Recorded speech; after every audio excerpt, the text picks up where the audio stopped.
안녕하세요. 공대 누나예요. 오늘은 깜짝 특별판으로 신데렐라의 채굴 성공기를 준비했습니다. 누나가 들려주는 신데렐라 동화 듣고 꿀잠 자고 내일 출근들 잘하셨으면 좋겠어요.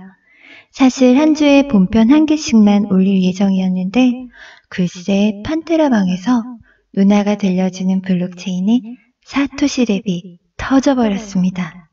감사한 마음을 담아 뭐라도 알려드리고 싶은 마음에 급하게 준비해봤어요.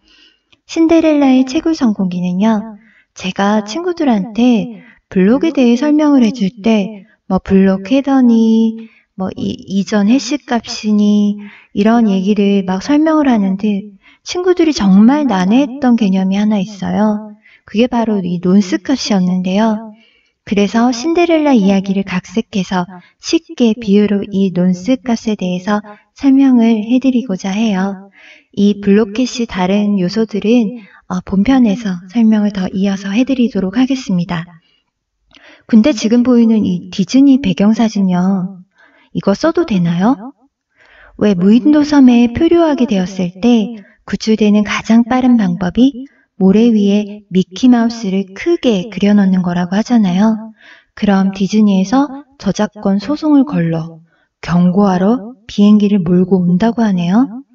혹시 저작권에 문제가 있다면 즉시 내리겠습니다. 디즈니 사랑해요. 저 디즈니에서 나오는 영화는 3D 맥스로 거의 다 보거든요. 픽사 좋아해요. 얘기가 샜는데 진짜 신데렐라의 채굴 성공기 시작해 볼게요. 옛날에 신데렐라가 벗어두고 간 유리구두의 주인을 찾으려는 왕자가 살았대요.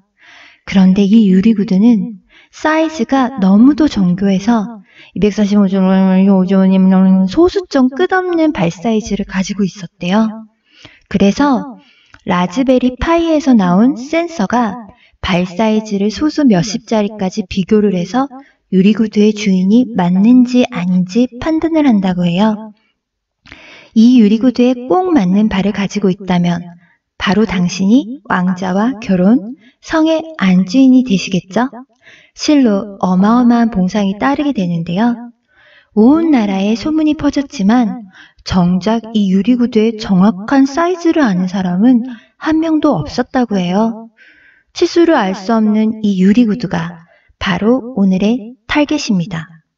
블록체인에서도 놀랍게도 타겟이라는 용어를 쓰네요. 그럼 오늘의 주제, 논스값은 뭘까요?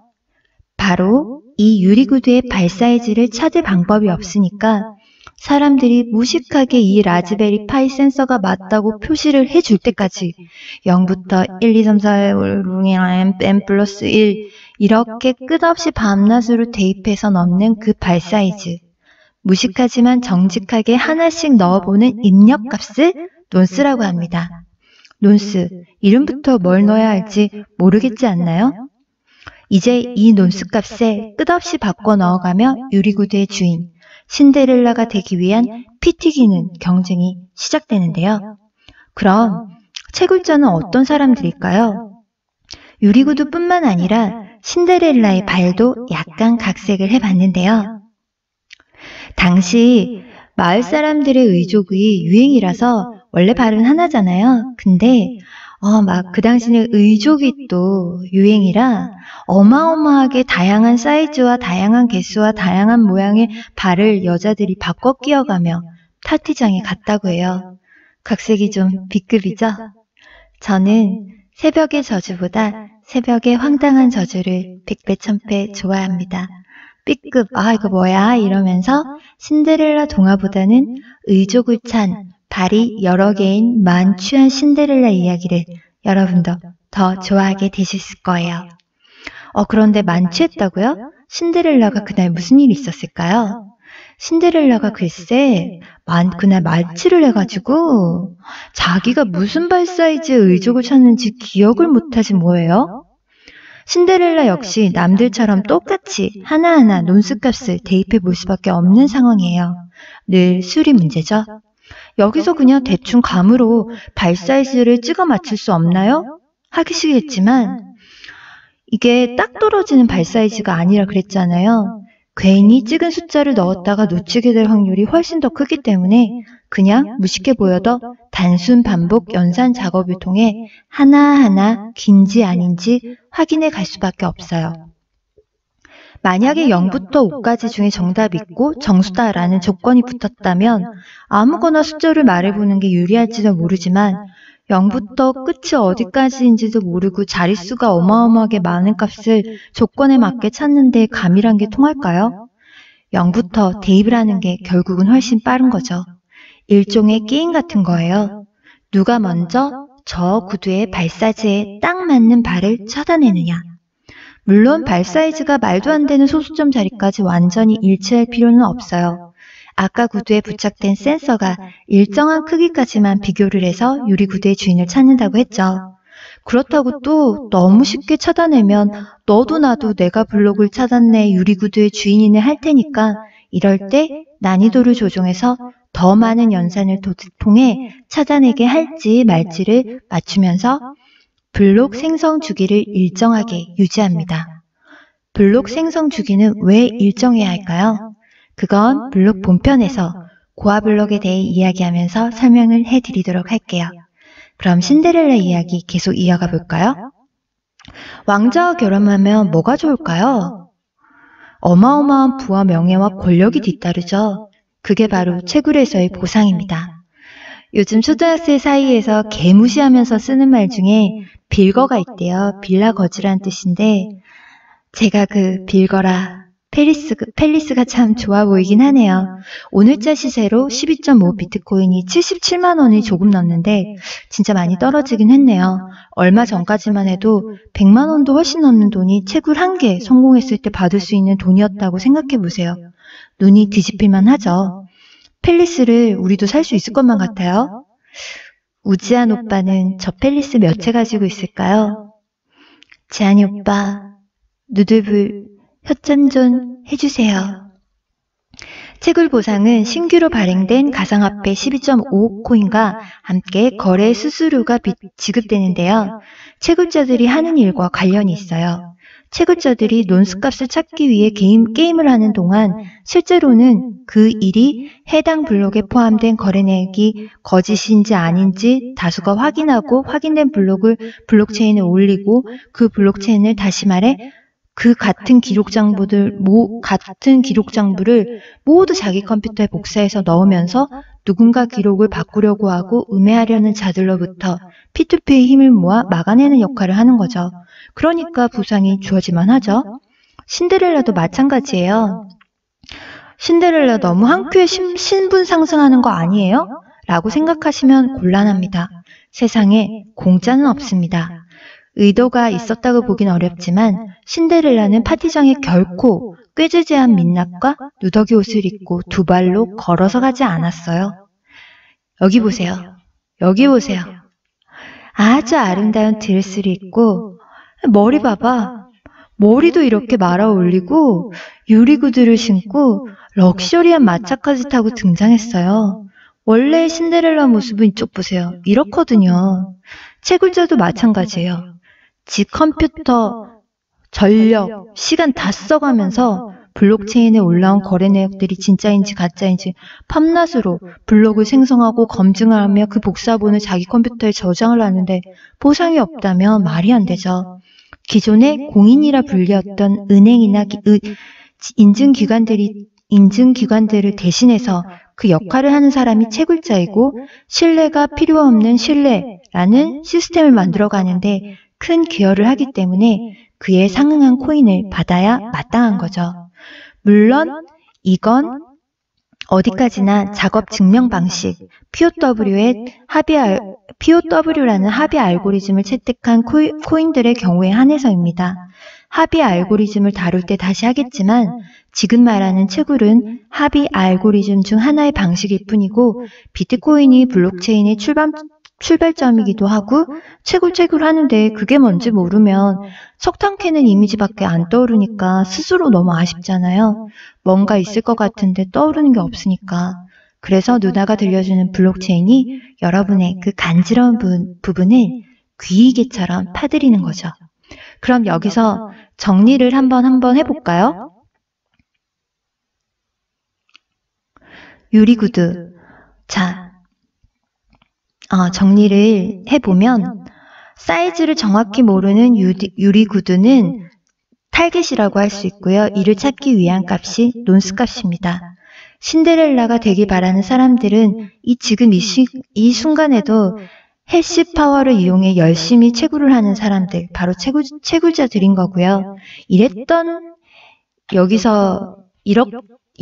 신데렐라가 이렇게 변신을 하는, 이렇게 아름답게 거의 뭐라고 해야 될까, 공주? 왕비의 모습을 한 이 모습이 채굴을 성공한 모습이죠. 여기서 채굴 성공은 단순히 논스값을 찾는, 다시 말해 유리구두를 꼭 맞게 신은 그 순간은 아니에요. 약혼했다고 다 결혼하나요? 직장 들어갈 때까지 아무도 모르죠. 왕자의 정략자는 나다! 라는 사람들이 나타날 수 있잖아요. 자신이 고아 블록이 될 수도 있고, 다시 말해 블록이 체인에 올라가 치료 블록이 되지 않을 수도 있기 때문에 체인에 올라간, 다시 말해 정말 성이 입성한 신데렐라가 바로 채굴에 성공했다고 할 수 있어요. 해당 보상은 블록이 트랜잭션, 다시 말해 거래 내역 제일 처음에 자동으로 저장이 되므로 체인에 연결이 되고 나서 그러고 끝나는 것도 아니에요. 본인 블록 아래로 블록이 몇 개 더 연결이 돼서, 다시 말해 가장 긴 체인으로 인정이 되면 그때 보상을 받게 됩니다. 트랜잭션이니 가장 큰 체인이니 이것도 우리가 본편에서 다룰 테니까요. 기대해 주시고요. 자, 여기서 말했던 성은 보상이죠. 근데 여기서 우리가 완전히 잊고 있는 인물들이 있어요. 누구죠? 바로 계모와 신데렐라의 의붓 언니들입니다. 이 언니들은 어떻게 되었을까요? 사실 왕자를 더 먼저 좋아한 사람은 의붓 언니들이거든요. 신데렐라는 파티장에서 처음 만난 거고 사교 파티는 그 전에도 많았을 텐데 의붓 언니들은 왕자를 이전에 몇 번 더 보고 탐내고 있었거든요. 주제에. 그런데 신데렐라가 더 먼저 블록 생성을 하는 바람에 보상을 받는데 실패했습니다. 억지로 구두에 발을 넣으려다가 막 발에서 피가 나고 말았죠. 왜 의붓 언니들은 신데렐라한테 뒤처진 걸까요? 외모적으로 딸려서? 이게 바로 채굴에서는 해시파워가 딸린다고 표현할 수 있습니다. 연산 능력이 더 뛰어난 채굴장이 해시파워도 뛰어나겠죠.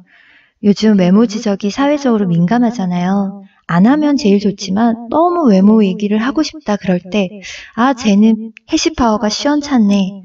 이렇게 돌려서 말을 해보는 건 어떨까요? 물론 안 하면 제일 좋지만요. 그럼 의붓 언니들에게는 기회가 사라진 거냐?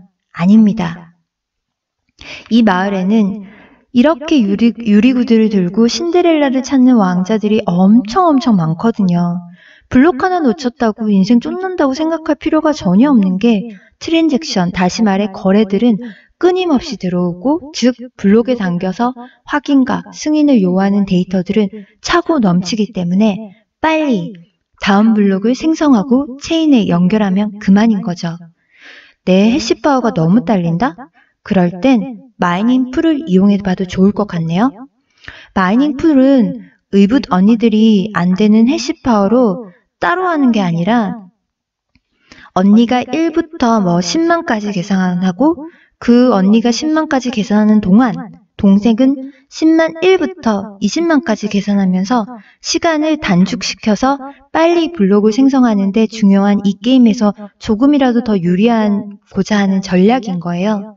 큰 채굴장을 가지지 못한 이상 아무래도 불리하겠죠. 예를 들어 ICO에서 프라이빗 세일이 혜택이 좋아서 참여하고 싶은데 거긴 소액 투자자는 취급도 안 해주고 이름부터 프라이빗이라니까 욱해서 다 같이 돈 모아서 프라이빗 들어가자 그래서 이도 보냈다가 사기당하기도 하고 그러잖아요. 여하튼 돈 있고 파워 있는 거대 세력과 싸우기 위해 채굴자들은 마이닝 풀을 이용한다고 하니 신데렐라의 의붓 언니들에게 강추드리는 바입니다. 여기까지가 논스값에 대한 설명이었고요. 하물며 블록이라는 개념도 낯설 수 있는데 그 안까지 들여다보면서 논스값이 어떻네, 난이도가 어떻네 하니까 생소하셨을 분들을 위해 신데렐라 이야기를 가져와 봤습니다. 근데 여러분, 동화의 끝은 늘 해피엔딩인 거 아시죠? 그 후 누들불은 10만 구독자들과 함께 오래오래 행복하게 살았다고 해요. 구독 꾹꾹, 하트도 꾹꾹. 다음 주 변편에서 만나요. 나 모르고 투자하기만 해봐. 누나한테 혼난다. 블록체인은 알고 하는 거. 다음 시간에 만나요.